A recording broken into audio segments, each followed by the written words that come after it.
sir, ito po yung ano, isang hektarya. Pwede ding paglagyan ng ano to, mga alagang hayop. Along Barangay Road.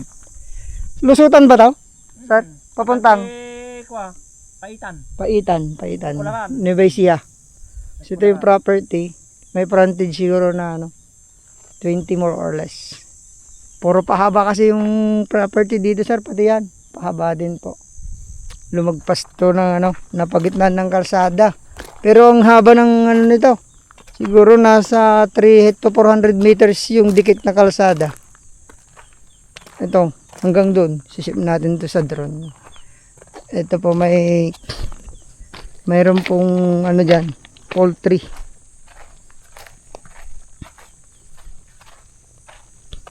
Yan po yung Mount Balungaw. Mahaba din. Pero kung ano, gusto, pag binakawaran to, tas puro pa ganyan, no? Yung shape ng kulungan ng baka, pwede. Kambing, manok. Ganun po dun.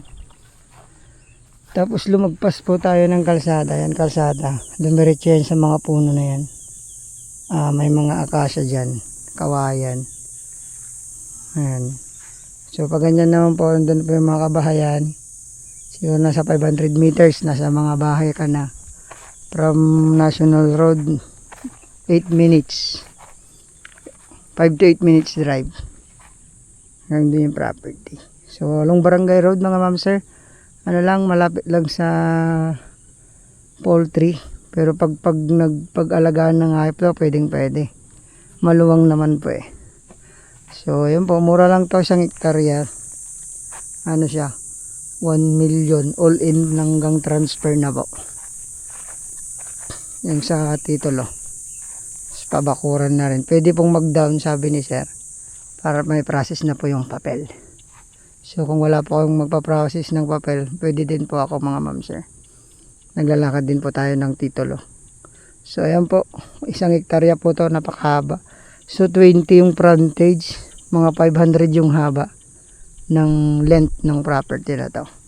Kagandahan nito mga ma'am sir, along Barangay Road siya ang haba. Tapos malapit din yung mga kabahayan dyan, mga 500 meters lang. Ayun po, 1 million all in na mga ma'am sir. So tawag lang, puntahan natin agad yung seller, direct tayo sa seller to. Ayun po, maraming salamat po. God bless po sa ating lahat. Tingnan po natin yung drone nito.